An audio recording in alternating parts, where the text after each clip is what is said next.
अस्सलाम वालेकुम। आज जो हमारा लेक्चर है वो है general prologue to Canterbury Tales के कैरेक्टर्स। हम पहले ही डिस्कस कर चुके हैं कि जो कैरेक्टराइजेशन है वो बहुत इंपॉर्टेंट है ये चौसर के हवाले से, क्योंकि Chaucer was the very first person जिसने कैरेक्टराइजेशन की इतनी डिटेल पर तवज्जो दी। इससे पहले जो कैरेक्टर्स होते थे, अगर आप ख़ास तौर पे मिडीवल पीरियड को देखें तो चूँकि मिस्ट्री प्लेज़, मोरालिटी प्लेज़ इस तरह के प्लेज़ होते थे, तो उसमें जो कैरेक्टर्स होते थे वो कैरेक्टर्स कम और टाइप्स ज़्यादा होते थे। यानी good types character, bad types character. जैसे बच्चों के स्टोरीज़ में होता है ना कि एक विलन होता है, कुछ हीरो के फ्रेंड्स का ग्रुप होता है और वो अच्छे लोग होते हैं, और जो बुरे लोग होते हैं एक उनका ग्रुप होता है। तो it's kind of that stories जो कि प्रिवेल करती थी उन दिनों में, मिडीवल पीरियड में। तो वहाँ पे ये होता था कि टिपिकल कैरेक्टर होते थे। टिपिकल का वर्ड जो है वो टाइप से निकला है, यानी एक कैरेक्टर ह्यूमन कैरेक्टर नहीं होता था, बल्कि यूँ लगता था कि जैसे कोई अच्छाई है तो अच्छाई की पूरी टाइप को शो करता है, या बुराई है तो बुराई की पूरी टाइप को शो करता है। Chaucer was the very first person जिसने कैरेक्टराइजेशन में राउंड कैरेक्टर और डायनामिक कैरेक्टर और ग्रे कैरेक्टर टाइप चीज़ें मुतारिफ़ करवाई। अगर आप इनके कैरेक्टर्स को देखें जो कि इन्होंने जनरल प्रोलॉग में इंट्रोड्यूस करवाए हैं, तो ये जो कैरेक्टर्स हैं वो बिल्कुल हैं, ये भी ज़ाहिर है टाइप्स हैं, तो इसमें अच्छे लोग हैं, बुरे लोग हैं, लेकिन वो जो टिपिकल नेचर है कैरेक्टर्स की वो नहीं आती। जैसे कि जो बुरे लोग दिखाए जाते थे वो बहुत ही ख़राब लैंग्वेज में, बहुत ही वाइल्ड किस्म के लोग दिखाए जाते थे, जबकि चौसर के कैरेक्टर जो हैं वो ह्यूमन बीइंग लगते हैं। अपने सारे फ्लॉज, अपनी फॉलीज़, और इवन जो अच्छे कैरेक्टर हैं वो भी ह्यूमन बीइंग्स ही लगते हैं। तो यहाँ से कहते हैं कि जो चौसर की टेल्स हैं वो प्रिकर्सर बनी हैं जो आने वाला प्रॉज या नावल था उसके लिए। अच्छा जी, हम पहले भी डिस्कस कर चुके हैं कि जनरल प्रोलॉग में एक फ्रेम नैरेटिव है, यानी एक ढांचा है स्टोरी का जिसमें वो सारी टेल्स जो हैं वो बुनी हुई हैं। उससे क्या होता है कि वो एक स्टार्ट होती है सेलिब्रेशन ऑफ स्प्रिंग पे, जिस पे 29 पिलग्रिम्स हैं, और वो जो हैं वो कहते हैं कि हम ट्रैवल जो है वो करते हैं, और वहाँ नैरेटर जो है जो खुद चौसर बना हुआ है वो कहता है कि मैं टेबल्ड इन में हूँ जो कि है साउथ वॉक में, और हम यहाँ पे तैयारी कर रहे हैं कैंटरबरी की जर्नी। सेंट थॉमस बेकेट हैं, ये याद रखना है आपने, सेंट थॉमस बेकेट हैं जिनका श्राइन विजिट करने के लिए जाना है। और वहाँ पे वो पिलग्रिम्स को रैंक के हिसाब से इंट्रोड्यूस करवाते हैं। होस्ट जो है वो हेनरी बेली है, जो कि स्टोरी टेलिंग का कॉन्टेस्ट प्रपोज करता है। वो कहता है कि 4 टेल्स हर कोई बताएगा, 2 जाते हुए 2 आते हुए, और वापसी पे ये भी याद रखना है आपने MCQs वगैरह के लिए कि जो विनर है उसको क्या मिलेगा, उसको फ्री मील मिलेगा, खाना मिलेगा। और नैरेटर जो है वो इंट्रोड्यूस करवाता है, हाई रैंक से स्टार्ट होता है और लो रैंक तक जाता है सारे कैरेक्टर्स तक। अब आते हैं कैरेक्टर्स। तो कैरेक्टर्स में जो पहले कैरेक्टर्स हैं वो हैं नोबिलिटी और उनका जो रेटिन्यू, उनके साथ जो अमला होता है। नोबिलिटी मतलब जो कि नवाब हैं और जनरल्स हैं और इस तरह का। तो सबसे पहले जो कैरेक्टर आता है वो आता है नाइट। नाइट जो है वो एक ट्रूली ऑनरेबल और डिस्टिंग्विश्ड वॉरियर है, और वो हाईएस्ट सोशल रैंक पे है क्योंकि उसने काफ़ी जंगें लड़ी हैं, क्रूसेड्स लड़ी हैं मुसलमानों के ख़िलाफ़, और वो बहुत ही बहादुर है। और वो क्रिश्चियंस के लिए, चूँकि ज़ाहिर है मजहबी जंगें लड़ रहा है, तो वो जो क्रिश्चियंस के लिए बड़ा ही हाई सिंबल है। और वो इसके अलावा बहादुर बहुत है, और बहादुर और मजहबी होने के अलावा वो मॉडेस्ट है और बिल्कुल प्लेनली ड्रेस है, बिल्कुल ही आजिज़ किस्म का बंदा है। यहाँ तक कि जो उसका लिबास है उस पर अभी तक वो जो उसका जंगी ज़रा है, आमर है, उसका दाग लगा हुआ है। इतना वो सादा मिजाज है, और इससे ये साबित होता है कि उसका जो फोकस है वो स्टाइल पे नहीं बल्कि उस चीज़ की अहमियत पे है। और उसके लिए चौसर कोट यूज़ करता है कि he was a very perfect gentle night. उसके बाद है उसका बेटा जो स्क्वायर है। स्क्वायर जो है वो नाइट का बेटा है जो नवाब है, जो कि ज़ाहिर है बाप जंगे लड़ रहा है और बेटा जो है वो इधर फ्री है। तो वो एक यंग रोमांटिक लवर है, अराउंड 20 ईयर्स, फैशनेबल है, उसके कर्ली बाल हैं, और वो सॉन्ग और पोइट्री में स्किल्ड है, और वो अपनी जो लेडी है उसको इम्प्रेस करने के चक्रों में है। तो वो कहता है कि so hot he loved that by night he slept no more than the nightingale, यानी वो रात को सोता ही नहीं था।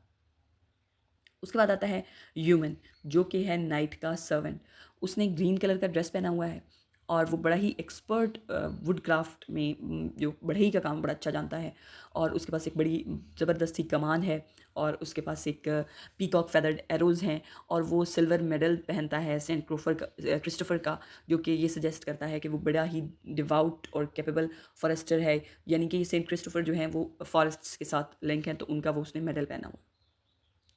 उसके बाद आती हैं जी रिलीजियस फिगर्स। ये तो थी नोबिलिटी। उसके बाद आती हैं रिलीजियस फिगर्स।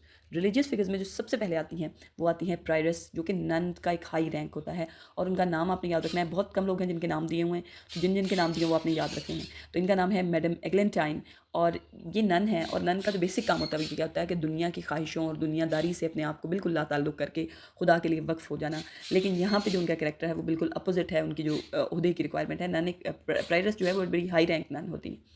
तो अब इनके जो वर्ल्डली मैनर्स हैं और इनके जो सेंटिमेंटल किस्म की जज्बाती सी वो खातून हैं, तो वो बड़ा सटायर है इसमें कि वो बिल्कुल वैसी नहीं है जैसे कि उनका ओहदा डिमांड करता है। अब चूंकि वो रिलीजियस फिगर हैं, वो पुअर किस्म की फ़्रेंच बोलती हैं, यानी फ़्रेंच बोलने का मतलब है, फ़्रेंच आपको पता है उस ज़माने में जैसे हमारे यहाँ इंग्लिश होती है, एलीट क्लास है, तो एलीट में एंटर होने की नाकाम कोशिश, उनके एक्सेलेंट किस्म के टेबल मैनर्स हैं, यानी जैसे कि वाना बी रिच लोग होते हैं ना, अमीर बनने की कोशिश, अच्छी हाई क्लास में मूव करने की कोशिश है उनकी, और उनके छोटे छोटे कुत्ते हैं, और अगर उनमें से कोई मर जाता है तो वो रोती रहती हैं, यहाँ तक कि उनका अगर कोई चूहा जो है वो ट्रैप में फंस जाता है तो उस पर भी वो रोती हैं। और उनके जो ब्रूच है, जो उन्होंने ब्रूच हमने इडिपस रेक्स में भी देखा है, ये एक पिन होती है जो अपने कपड़ों पे कंट्रोल करने के लिए लगाते हैं, जो गाउन्स वगैरह को करने के लिए। अभी अगर आपने देखे हो तो ये आजकल स्वेटर्स वगैरह पे लगते हैं। तो वो ब्रूच जो है उसमें लिखा हुआ है उनका अमर विंशिट ओमनिया लव कंक्वर्स ऑल, यानी मोहब्बत फ़ातह आलम, मोहब्बत जो है वो हर चीज़ पे फ़तह कर लेती है। आप जो वैसे तो ये बड़ा डबल मीनिंग जुमला है कि वैसे तो अगर आप क्रिश्चियनिटी का बेसिक कॉन्सेप्ट देखें तो उसमें मोहब्बत, अमन, हज़रत ईसा का बुनियादी पैगाम जो है उसकी बात हो रही है। लेकिन अगर आप प्रायरिस की जो रहन सहन है, उनके जो एटिकेट्स के हिसाब से देखें तो ये उनकी वो एक फ्लैम्बॉयंट सी नेचर को शो करता है कि वो कैसे छैल छबीली सी हैं। तो इस पे चौसा ने जो जुमला लिखा है उन पे वो है, she was so charitable and pitiful, she would weep if she saw a mouse caught in trap. इस पे सटायर क्या है कि जो रिलीजियस फिगर्स हैं वो उन्होंने अपने मैनर्स पे और उन्होंने अपनी वर्ल्डली अपने आप जो क्लास है उसको अपग्रेड करने पे जोर दिया है, जो अपने उन्होंने अखलाकियात हैं उनको बेहतर करने पे जोर नहीं दिया। उसके बाद जो दूसरे दो फिगर्स हैं जो मजहबी हैं, वो एक मॉन्क है और एक फ्रेयर है। मॉन्क के बारे में हम पढ़ चुके हैं कि जो मॉन्क है वो राहिब होते हैं, और राहिब मतलब ये इन्होंने भी नन की तरह दुनियादारी जो है वो तर्क कर देनी होती है, और इन्होंने अपनी मोनेस्ट्री के अंदर खानकाह में रहना होता है, और इन्होंने किसी इंसान को तकलीफ़ नहीं देनी होती, किसी जानदार को तकलीफ़ नहीं देनी होती, और इन्होंने दुनिया में ऐसे रहना होता है जैसे इनका दुनिया से कोई ताल्लुक नहीं होता। तो अगर आप यहाँ इनके मॉन्क को देखें तो वो क्या करते हैं, हंटिंग जो है, चूँकि जानदारों को तकलीफ़ देना ईसाइयत में पसंदीदा नहीं है, तो हंटिंग जो है वो पसंद नहीं की जाती। लेकिन ये जो मॉन्क हैं ये हंटिंग को प्रेफर भी करते हैं, और ये खाना बेहतरीन पसंद करते हैं, और ये मोनेस्टिक ड्यूटीज़ जो अपनी खानकाह की ड्यूटीज़ हैं उनसे कोई इंटरेस्ट नहीं, और जो सेंट बेनेडिक्ट्स के जो बेसिक रूल हैं जो कि मॉन्क्स के लिए ज़रूरी होते हैं उनको ये बिल्कुल भी प्रेफर नहीं करते। और ये न्यू वर्ल्ड के जो है ना वो he is a manly man not cloister, और वो इसके बारे में चौसा लिखते हैं कि he gave not a plucked hand for that text which saith hunters be not holy. वो कहते हैं टेक्स्ट जो है एक स्क्रिप्चर है जो उनका बाइबल का जो है ना उसमें लिखा हुआ है कि जो हंटर्स हैं वो होली नहीं होते, यानी जो शिकारी हैं वो पाक नहीं हो सकते क्योंकि वो जानदारों को तकलीफ़ पहुंचाते हैं। तो कहते हैं कि मैं उसके बदले ना वो एक इसको एक वो उर्दू में मुहावरा है परेकाह, यानी किसी मुर्गी के पर के बराबर भी नहीं समझता। इस पे वो कमेंट करता है, यानी एक ऐसा शख्स जो मॉन्क है जो कि जिसने दुनियादारी तर्क कर दी है और जिसका मेन मकसद क्या है कि वो दुनिया से लाताल्लुक़ होकर रहे, वो दुनिया की चीज़ों के पीछे कितना ज़्यादा पड़ा हुआ है। और अगर आप अभी भी हमारे भी रिलीजियस फिगर्स को देखें तो वो शख्स जिसका ज़्यादा रिलीजियस होने का चांस है, जिसका ओहदा उससे ये डिमांड करता है कि वो ज़्यादा रिलीजियस हो, वो उतना ही दुनियादारी में पड़ा हो। उसके बाद आता है फ्रीयर, जिसका नाम है हुबर्ड। ये आपने याद रखने हैं, जिनके भी नाम दिए हों वो आपने याद रखने हैं। ये जॉली है, करप्ट है और लिमिटेड है, यानी लाइसेंस बैकर है। फ्रीयर जो हैं ये जोगी टाइप होते हैं। इन्होंने क्या करना होता है, इन्होंने घरों में जाकर मांगना होता है अपनी जो इनकी वो ईगो को ख़त्म करने के लिए, जिस तरह मलंग और जोगियों की ईगो को ख़त्म करने के लिए उन्होंने लोगों से मांग के खाना होता है। इसी तरह फ्रीयर जो है उसने भी मांग के खाना होता है, मांगना होता है लोगों से। लेकिन और इसका मकसद क्या होता है इस ओहदे का, फ्रेयर का, कि चूँकि ईगो ख़त्म होती है तो दुनियादारी बिल्कुल ख़त्म हो जाती है। और तकब्बुर अगर आपने सुना हो तो इस्लाम में भी है कि अगर आप तकब्बुर ख़त्म करना चाहते हैं तो गरीब लोगों में उठे बैठें। तो बेसिकली इनका काम क्या होता है कि लोअर क्लास से इन्होंने जो अपनी अटैचमेंट बढ़ानी होती है मजहबी हवाले से। लेकिन अगर आप फ्रेयर को देखें तो उसका भी बिल्कुल रोल उलट है। वो जो है गरीबों से ज़्यादा किनको जानता है, जो सराय जो होती हैं, होटल्स होते हैं, उनके मालिकों को ज़्यादा जानता है, जो कि अमीर अमीर लोग हैं। और अमीर अमीर लोगों से ना वो कॉन्टेक्ट रखता है। और चूँकि एक कन्फेशन का, एक अब्सोल्यूशन का कॉन्सेप्ट है ईसाइयत में ये कॉन्सेप्ट है कि अगर आप अपने जो गुनाह हैं वो कन्फेस कर लेते हैं, उनका एतराफ़ कर लेते हैं कि मैंने ये गुनाह कर लिया पादरी के सामने, और पादरी कहता है कि आप अब इस गुनाह से आज़ाद हैं, तो आपको एब्सोल्यूशन मिल जाती है। इस्लाम की तरह नहीं है कि तौबा करें और उसको सारा सेट करें। तो इसीलिए ईसाइयत का जो रुझान है दुनिया में ज़्यादा है, क्योंकि माफ़ी आसानी से मिल जाती है, अपने काम नहीं सुधारने पड़ते, एक्शंस नहीं ठीक करने पड़ते। तो इसलिए ये जो एब्सोल्यूशंस हैं ये देते हैं पादरी। तो ये जो फ्रीयर है, ये जब मांगने जाता है तो ये अमीर अमीर लोगों को से पैसे लेकर उनको कहता है कि तुम्हारे जो गुनाह वो माफ़ हो गए हैं। इस पे कहते हैं, he knew the taverns in every town and the inns keepers and tapsters better than the lepers and beggars. Basically कोढ़ी जो लोग होते हैं वो, चूँकि वो उनके जिस्मानी बीमारी ऐसी होती है कि उनको बिल्कुल आउटकास्ट कर दिया जाता है, तो वो क्या करते हैं कि उनका टोटल जो दारोमदार है वो मांगे की चीज़ों पे होता है। तो बेसिकली फ्रीयर्स का मकसद ही ये था कि वो अपनी ईगो ख़त्म करें और गरीबों में उठे बैठे। लेकिन ये जो गरीब फ्रीयर है जिसका काम ही ये है, वो अमीरों को ज़्यादा जानता है। उसके बाद आता है जी पार्सन। अब पार्सन जो है बहुत ज़्यादा रिलीजियसली टॉन्ट कर लिया है चौसर ने, बहुत ज़्यादा ऐसे करेक्टर्स दिखा दिए हैं जो मज़हब से अटैच हैं और मज़हब को बदनाम कर रहे हैं और बिल्कुल भी अपने जो बेसिक उनके रोल्स हैं उनके अपोजिट जा रहे हैं। तो उसके कंट्रास्ट में चौसर ने एक फिगर बनाया है पार्सन का, जो कि एक देहाती पादरी हैं, यानी हमारे उसमें एक गाँव का मौलवी। ये जेनुइनली होली है और डिवाउट है, यानी कि बिल्कुल अपने जो अकीदे है उससे जुड़ा हुआ है। Poor in goods rich in holy thought चीज़ें उसके पास नहीं है, लेकिन उसके पास जो सोच है, नेक सोच है, वो उसमें रिच है। और वो lead by example, practices what he preaches. एक तो वो काम करके दिखाता है, जो भी वो प्रीच करता है वो उसमें खुद भी वैसा रह के दिखा रहा है। तो गॉस्पेल को बड़ा फेथफुली जो बाइबल है उसको प्रीच करता है। और वो मॉन्क, फ्रियर, समनर, पार्टनर जितने भी रिलीजियस फिगर्स हैं उनका क्लियर कंट्रास्ट है। He was a shepherd and not a mercenary. Shepherd का जो सिंबल है वो बाइबल में बड़ी जगह जगह यूज़ हुआ है, इंजील में, जिसमें यह है कि जो मजहबी लोग हैं वो क्या हैं, वो शेफर्ड हैं, वो चरवाहे हैं, जो भेड़ें हैं इंसान, इनको लेके जा रहे हैं सीधे रास्ते की तरफ। तो मर्सेनरी का मतलब ऐसे शख्स जो पैसे का लालची हो। First he wrought and afterward he taught, यानी पहले वो खुद करके दिखाते थे और उसके बाद वो तालीम देता था कि आपने ये काम करना है। तो एक प्रैक्टिकल जो है वो मजहबी आदमी है। उसके बाद आते हैं the Sumner and the partner. Sumner का मतलब होता है बुलाने वाला। समनर एक रिपल्सिव फिगर है, यानी उसकी शक्ल भी कराहत तमीज़ है। रेड पिंपल्ड फेस, नैरो आइज, छोटी छोटी आंखें हैं और करप्ट है और ब्राइब्स लेता है, वाइन ले लेता है, सेक्सुअल फेवर्स ले लेता है और चर्च के कोड को यूज़ करता है पर्सनल गेन के लिए, अपने ज़ाती फ़ायदे के लिए। और his face was red, fire red and pimpled with narrow eyes. अच्छा, आप देख रहे होंगे कि मैंने जितनी भी कोटेशंस यूज़ की हैं ये वही हैं जो ऊपर लिखा हुआ है, लेकिन यहाँ पे कोटेशंस लिखने का मकसद ये है कि जब आप कोटेशंस पुट करते हैं किसी भी क्वेश्चन में तो उसकी वेट बहुत ज़्यादा हो जाता है। ख़ास तौर पर पोइट्री में आपने कोटेशंस जो हैं बहुत ज़्यादा यूज़ करनी है, क्योंकि उसका वो आपकी बात में लॉजिक आ जाती है जब आप टेक्स्ट से एग्जाम्पल देते हैं। उसके बाद है पार्टनर। पार्टन मतलब माफ़ी। तो पार्टनर भी वो है जो माफ़ी देता है। तो वो क्या करता है कि फ़ेक रेलिक्स बेचता है। रेलिक्स होती हैं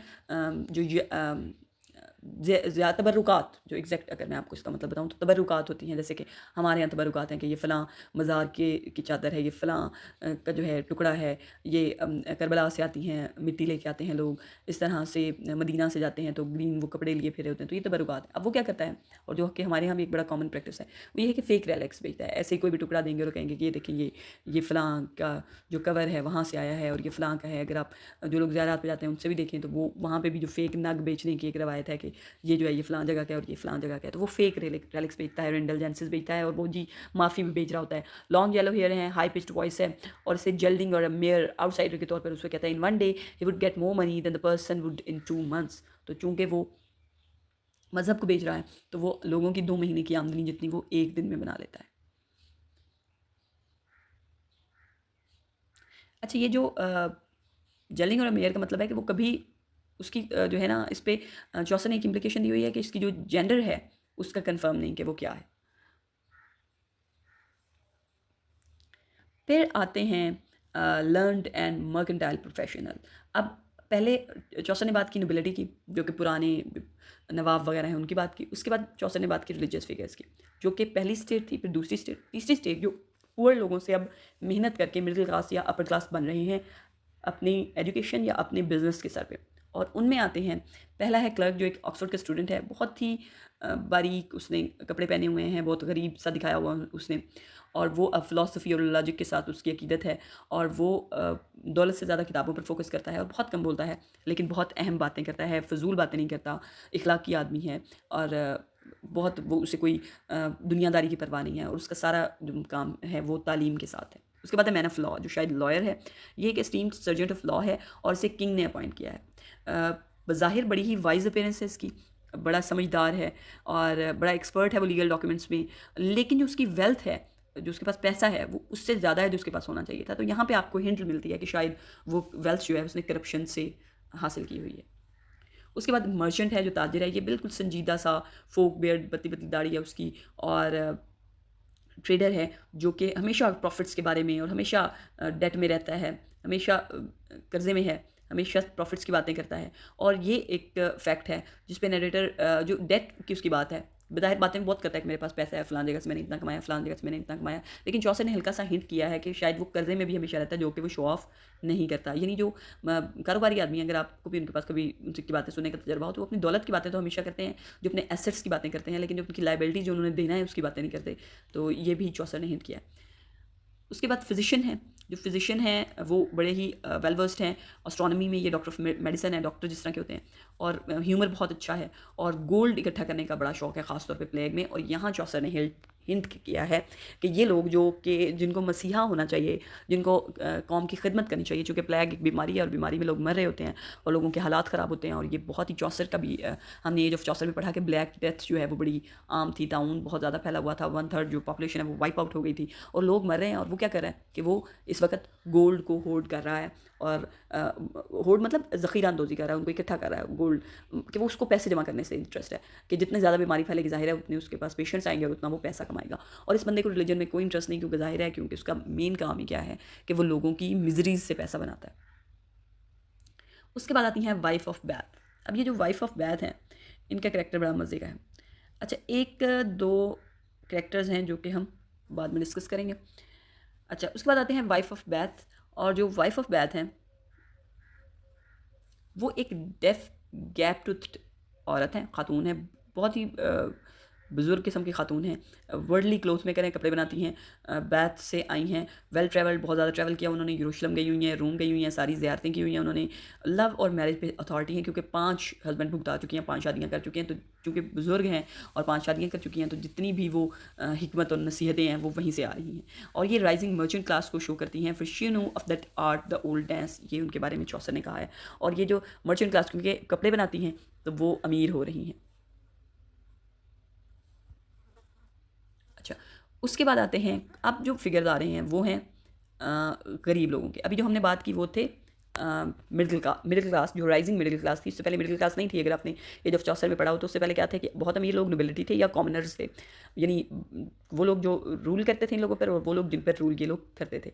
लेकिन जब बहुत ज़्यादा पेजेंट्स रिवॉल्ट शुरू हुई, प्लेग के बाद लोग मरना शुरू हुए, जो पेज हैं वो राइज़ हुई लोगों की, और उन्होंने रेजिस्ट भी करना शुरू कर दिया अपनी गुर्बत के ख़िलाफ़, और लोगों ने मेहनत करके अपर क्लास में जाने की कोशिश शुरू की। तो एक मिडिल क्लास जो है वो राइज़ हुई, जो तालीम याफ्ता लोगों की थी, जो उन लोगों की थी जो तिजारत करते थे, जो पैदा कॉमनर के तौर पे हुए थे, लेकिन अब वो आहिस्ता आहिस्ता, ये जैसे फिजिशियन है जो कि अपनी साइंस के बलबूते पे अमीर हो रहा है, तो इस तरह जो वाइफ ऑफ बैथ हैं, जो क्लोथ मेकर हैं, मर्चेंट है, तो ये लोग जो थे ये अपनी मेहनत के बलबूते पर अगले अपने से अपर क्लास में जा रहे थे। उसके बाद आते हैं कॉमनर और रूरल फिगर। इसमें एक मिलर है। मिलर जो है वो होता है, ये एक मिलर कहते हैं, ये चक्की वाला समझ लें, मिल वाला।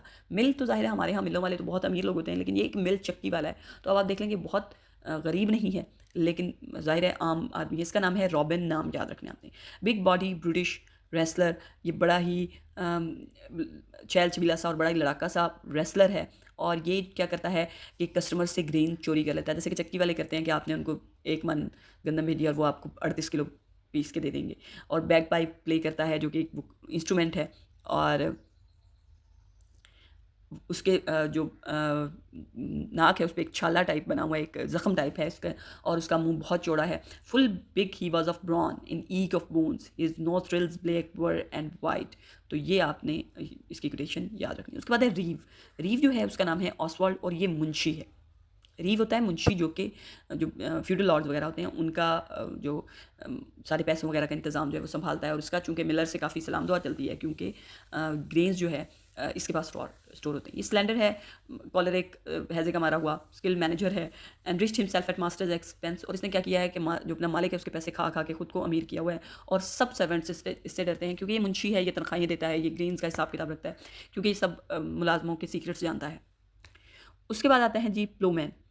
प्लोमैन जो है ना वो हल चलाने वाला, ये पार्सन का ब्रदर है। जो पार्सन देहाती मौलवी है उसका भाई है। ये बड़ा ही ऑनेस्ट हार्ड वर्किंग लेबरर है, और ये गरीबों के लिए बगैर पैसे के काम करता है, और अपने जो भी अपनी फ़ीस वगैरह है, अपने जो काम हैं, अपने जो चंदे हैं, वो बड़ा अकीदत से देता है। और ये जो है पेजेंट्स जो हैं उनका, जिस तरह पार्सन जो है वो रिलीजियस फिगर्स का एक आइडियल वर्जन है, ये गरीब लोगों का एक आइडियल वर्जन है। For Christ sake for every poor wight without hire if it lay in his mind, यानी अगर उसको किसी गरीब का काम करना पड़ता था तो बगैर पैसे लिए काम कर देता था। उसके अलावा छोटे छोटे फिगर्स हैं, जैसे कि एक कुक है, एक जिसकी नी पर एक अल्सर है। उसके अलावा शिपमैन है जो कि सेल करता है और वहाँ से वाइन स्टील करता है। उसके बाद फ्रैंकलिन है जो कि बड़ा एपिक्यूरियन है, और जो एपिक्यूरियन है और हॉस्पिटैलिटी और मेहमान नवाजी को बड़ा पसंद करता है। उसके अलावा गिल्ड्समैन है। गिल्ड्समैन जो होता है ना वो उनका एक ग्रुप होता है ताजरों का, और उनके साथ उनका एक कुक भी है। तो ये छोटे छोटे कैरेक्टर्स हैं जो कि आप वहाँ पर पढ़ेंगे। बेहतरीन तरीका ये है कि आप इसको सारे को पढ़ें, जो भी जितने भी कैरेक्टर्स हैं इनको पढ़ें, इनको डिटेल में पढ़ें, इनकी कोटेशंस निकालें और फिर इनके कैरेक्टर्स को एज क्वेश्चन तैयार रखें, जो कि ज़्यादा एक्सप्लेन हुए हैं कैरेक्टर्स, जो कि इंपॉर्टेंट कैरेक्टर हैं। जैसे प्राइरस का कैरेक्टर इंपॉर्टेंट है, मॉन्क का इंपॉर्टेंट है, नाइट का इंपॉर्टेंट है, इसके अलावा वाइफ ऑफ बैथ का करेक्टर इंपॉर्टेंट है, इसके अलावा फ्रीयर का करेक्टर इंपॉर्टेंट है। तो ये करेक्टर जो हैं, चौसर का अपना एज नैरेटर करेक्टर इंपॉर्टेंट है। तो ये जो करेक्टर्स हैं ये वो हैं जो कि इंडिविजुअली एज क्वेश्चन आ सकते हैं, जबकि जो बाकी करेक्टर्स हैं वो एज ग्रुप आ सकते हैं। जैसे कि वो कह सकते हैं कि रिलीजियस क्लास पे आप रखें, या जो माइनर करेक्टर्स हैं उन पर आप लिखें। तो आपने ये करेक्टर्स जो हैं इनकी कोटेशंस लेकर वहाँ से याद रखनी है। कंक्लूजन में क्या होता है कि स्टोरी टेलिंग कॉन्टेस्ट शुरू हो जाता है। होस्ट जो है वो रूल्स बताता है, सबसे पहले वो इंट्रोड्यूस करवाता है, उसके बाद रूल्स बताता है। उससे अगले मॉर्निंग में स्ट्रॉज ड्रा किए जाते हैं कि पहली कहानी कौन बताएगा। वो जैसे 5 से टाइप, जैसे लूडो के दाने टाइप वो फेंकते हैं और वहाँ से वो देखते हैं कि कौन बताएगा। स्ट्रॉज पे नाम लिखा होता है, जिसका नाम निकलता है वो बताएगा। तो वहाँ पर नाइट जीतता है और अपनी पहली टेल बताता है, और उसकी जर्नी और स्टोरी टेलिंग जो है वो स्टोरी टेलिंग की जर्नी स्टार्ट हो जाती है। And trait he look full merrily and said, now let us ride and each of you tell a tale or two। और यहाँ उनकी जर्नी स्टार्ट होती है और वो कहता है कि सवारी पे सवार हूँ और अपनी अपनी स्टोरी जो है वो सुनाना शुरू करें।